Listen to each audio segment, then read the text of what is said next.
Hello friends, I am Sanjay Kamlati, lecturer in English, Chhatrapati Shivaji Junior College, Nesri. Today we are going to discuss the seventh poem of 12th standard English textbook, that is She Walks in Beauty by George Gordon Byron. Generally he is known as Lord Byron. Lord Byron ह्या नावाने हे George Gordon Byron हे ओळखले जातात. Lord Byron हे त्यांच्या वेल non poem म्हणजेच child हेरॉल्ड्स pilgrimage या कवितेसाठी ओळखले जातात. वयाच्या 21व्या वर्षी ते युरोपच्या प्रवासावरती निघाले आणि त्या अनुभवावरून त्यांनी ही चाइल्ड हेरॉल्ड्स पिलग्रिमेज ही कविता लिहिलेली आहे. आणि आता प्रेझेंट पोयम, आता तुमच्या सिलेबसमधली poem she walks in beauty, ह्यामध्ये ते एका स्त्रीचं सौंदर्य या ठिकाणी वर्णन करत आहेत.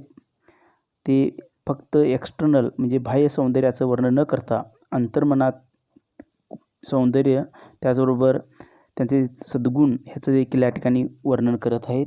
ते आपण बघणार आहोत. ह्या कवितेमध्ये 3 स्टँजा आहेत, 3 कडवे आहेत. प्रत्येक स्टँजामध्ये कडव्यामध्ये 6 ओळी आहेत आणि राईम स्कीम आहे ए बी असा राईम स्कीम आहे. ए बी असा राईम स्कीम आहे. त्याचबरोबर अनेक अलंकार, फिगर्स ऑफ स्पीच या ठिकाणी वापरलेले आहेत. आपण सखोल या ठिकाणी ह्या कवितेचा अभ्यास करणार आहोत. बघूया आपण काय सांगतात लॉर्ड बायरन. पहिला स्टँजा बघा. She walks in beauty. She walks in beauty like the night of cloudless climes and starry skies and all that is best of dark and bright meet in her aspect and her eyes, thus mellowed to that tender light which heaven to gaudy day denies. पहिल्यांदा त्या स्त्रीचं सौंदर्य ते वर्णन करत आहेत. इथं म्हणतात C walks in beauty, ती सौंदर्यात चालते, सुंदर चालते असं म्हटलेलं नाही. Poet doesn't say that she walks beautifully चालते असं म्हणत नाहीत. ते म्हणतात सी वॉक्स इन ब्युटी, ती सौंदर्यात चालते, म्हणजेच ती खरोखर सी इज ब्युटिफुल. कसं आहे तिचं सौंदर्य? Her beauty is like the night of cloudless climes. तिचं सौंदर्य कसं आहे? क्लाइम्स मीन्स द क्लाइमचा अर्थ आहे क्लायमेट. तिचं सौंदर्य कसं आहे? Her beauty is like the night of cloudless clime, म्हणजेच क्लाउडलेस, आकाशामध्ये ढग नसताना जसं वातावरण असतंय त्या नाईटसारखं. अँड स्टारी स्काईज, आकाशामध्ये ढग नाही आणि आकाश जो आहे ना तो स्टारी म्हणजे चांदण्यानं भरलेला आहे. स्वच्छ आणि चांदण्यानं भरलेल्या त्या आकाशासारखं स्कायसारखं त्या स्त्रीचं सौंदर्य आहे. पहिल्या ओळीमध्ये त्या स्त्रीच्या सौंदर्याचं त्या स्वच्छ आणि ताऱ्याने भरलेल्या, चांदण्याने भरलेल्या आकाशाचे वर्णन केलं आहे. त्यासाठी लाईक हा शब्द वापरलेला आहे, म्हणून या ठिकाणी सिमिली हा अलंकार तयार होतो आहे. त्याचबरोबर दुसऱ्या ओळीमध्ये स्टारी स्काईज ह्यामध्ये एस आणि एस किंवा स हा साऊंड रिपीट झालेला आहे, त्यामुळे ह्या ठिकाणी सुद्धा अलिट्रेशन हा अलंकार वापरलेला आहे. पुढे काय म्हणतात बघा. All that is best of dark and bright meet in her aspect and her eyes. आणि काय म्हटलेलं आहे?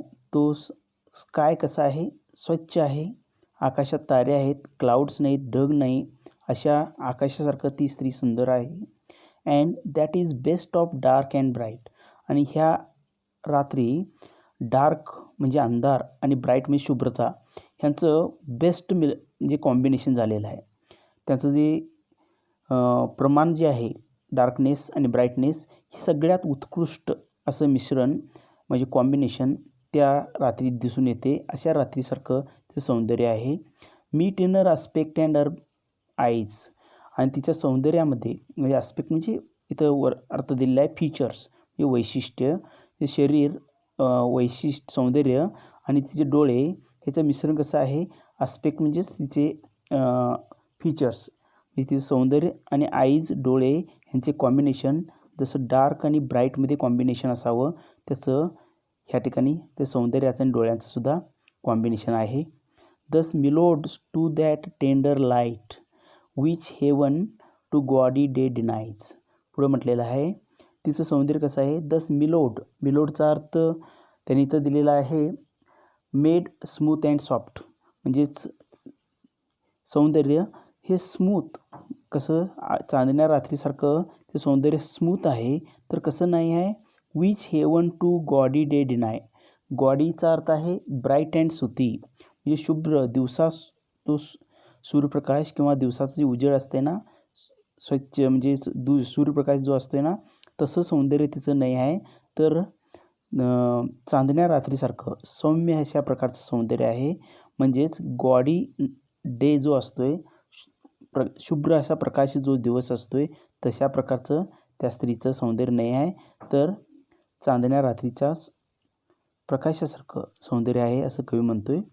पुढे बघा, ह्या ठिकाणी सुद्धा शेवटच्या ओळीमध्ये डे डिनायमध्ये डी डी किंवा ड हा जो साऊंड आहे तो रिपीट झाला आहे. त्या ठिकाणी ह्या ठिकाणी सुद्धा ॲलिट्रेशन हा अलंकार वापरलेला आहे. सेकंड स्टँजामध्ये काय म्हणतात बघा, one shade the more one ray the less, had half impaired the nameless grace, which waves in every raven tress, or softly lightens over her face, where thoughts sincerely sweet express, how pure, how dear their dwelling place.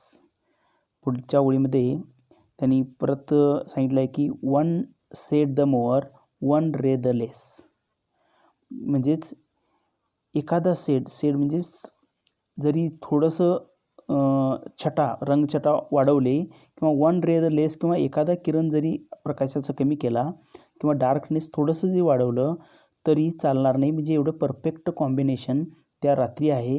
तसंच त्या सौंदर्यामध्ये सुद्धा आहे की एखादा किरणसुद्धा कमी करून चालत नाही किंवा एखादी रंगछटासुद्धा वाढवून चालत नाही. म्हणजे एवढं परफेक्ट कॉम्बिनेशन त्या सौंदर्यामध्ये आहे.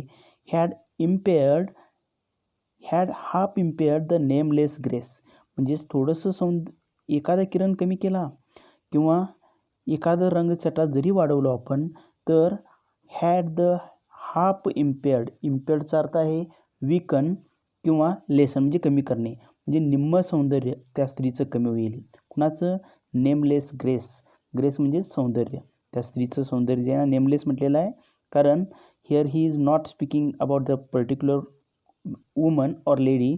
पर्टिक्युलर स्त्रीबद्दल तो बोलत नाही आहे, स्पष्ट इथं बोलत नाही. पण ज्या स्त्रीचं जो वर्णन करतो आहे तो म्हणतो आहे की त्यामध्ये एखादं जरी आपण सेड म्हणजे रंगछटा वाढवली किंवा एखादा किरण जरी कमी केला तरी त्यामधलं बॅलन्स बिघडणार आहे, सौंदर्य कमी होईल. म्हणजे जे आता कॉम्बिनेशन आहे ते सौंदर्याचं एकदम परफेक्ट आहे असं त्याला सांगायचं आहे.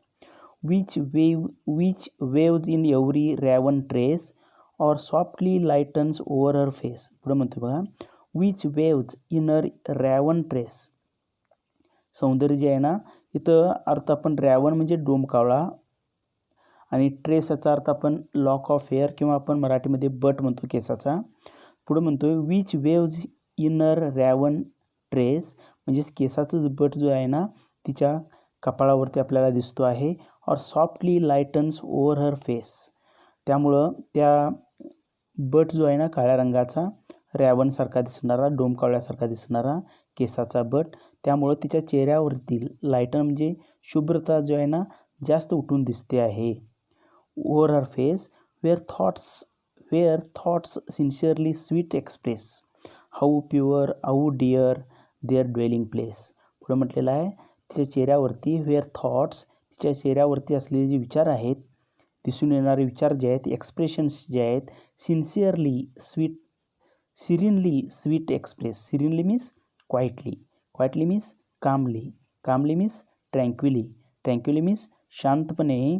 तिच्या चेहऱ्यावरचे विचार जे आहेत, दिसून येणारे जे एक्सप्रेशन्स आहेत एकदम शांत आहेत. आणि ते कसे आहेत विचार?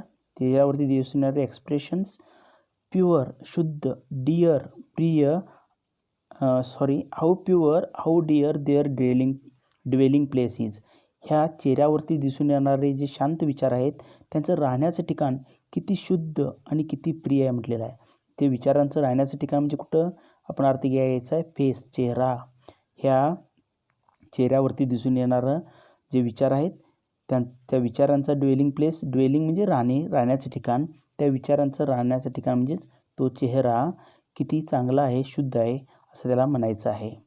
त्या वरच्या ओळीमध्ये इथं आणखीन एक अलंकार वापरला आहे बघा. One shade the more, one ray the less. इथं दोन्ही ओळी परस्पर विरोधी वापरल्या आहेत. एखाद्या ओळी म्हटलेलं आहे, एक छटा जरी जास्त केलो किंवा एक किरण कमी केला, एक वाढवणे आणि कमी करणे परस्पर विरोधी असल्यामुळं वाक्य इथं अँटिथेसिस हा अलंकार तयार होतो आहे. पुढं शेवटच्या कडव्यामध्ये कवी म्हणतो आहे, अँड ऑन दॅट चीक and over that bro, so soft so com eight eloquent, the smiles that win, the tints that glow, but tale of days in goodness spent, a mind at peace with all below, a heart whose love is innocent. काय म्हटलेलं आहे, and on that चीक, त्या स्त्रीच्या चेहऱ्यावरती, and over that bro, Broacha अर्थ आपण एकतरी भुवई किंवा फोरहेड असं सुद्धा अर्थ घेऊ शकतो आहे. म्हणजेच अर्थ घ्यायचा आहे अँड ऑन दॅट चीक, तिच्या चेहऱ्यावरती, and over that bro means on the forehead, आणि कपाळावरती, सो सॉफ्ट सो काम येट इलोक्वेंट, चेहऱ्यावरती काय आहे, एकदम सॉफ्ट शांत, एकदम काम म्हणजेच ट्रँक्विल, एकदम शांत. सॉफ्टचा मऊ असा पण अर्थ होऊ शकतो, पण त्याचा अर्थ घ्यायचा आहे शांत. येट इलोक्वेंट, चेहऱ्यावरचे हावभाव कसे आहेत, शांत पण इलोक्वेंट म्हणजे बोलके. चेहरा शांत आहे पण बोलका आहे. द स्माइल्स दॅट विन, चेहऱ्यावरचा तो शांत पण बोलका स्माईल, हास्य आपल्याला त्या कपाळावरती दिसून येतो आहे. टिंट्स दॅट ग्लो, त्याचबरोबर टिंट म्हणजेच रंगछटा, त्या कपाळावरती आपल्याला टिंट म्हणजे रंगछटा दिसून येतात. ते काय करत आहेत, रंगछटा, ग्लो म्हणजे चमकणे. त्या चेहऱ्यावरती स्मित हास्य आहे, ते शांत आहे पण बोलका आहे.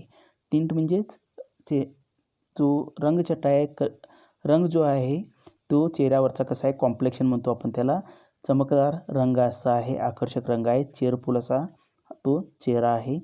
But tell of days in goodness spent, पण दिवस असंच एवढं सौंदर्य असलं तरी त्या स्त्रीचं दिवस पूर्ण म्हणजे डे कसं स्पेंड केलेलं आहे, tell of days in goodness spent, पूर्ण चांगुलपणानं तिनं आपला दिवस घालवलेला आहे. म्हणजेच तिचं अंतर्मन पण चांगलं आहे. A mind at peace with all below, आणि तिचं माइंड जसं सौंदर्य चांगलं आहे, चेहऱ्यावर स्मित अशी आहे, तसं तिचं काय चांगुलपणा, गुडनेस पण आहे. माइंड ॲट पीस, मन पण कसं आहे, पीसफुल मीन्स शांत असं आहे, म्हणजेच ती मनानं पण चांगली आहे. With all below, a heart whose love is innocent, आणि a heart whose love is innocent, आणि तिचं हार्ट जो आहे, हृदय जे आहे त्याचं प्रेम कसं आहे, इनोसंट, म्हणजेच ती कसे आहे, चांगली सद्गुणी अशी ती स्त्री आहे. स्वभाव पण चांगला आहे, वागणं चांगलं आहे, त्याचबरोबर सौंदर्य पण चांगलं आहे. म्हणजे त्या कवितेमध्ये कवी लॉर्ड बायरन ज्या स्त्रीचं वर्णन केलेलं आहे, she is not only beautiful but she is also good at her heart, her behaviour is also nice one. म्हणजे तिचं सौंदर्य त्याचबरोबर तिचं वागणं दोन्हीही चांगलं आहे.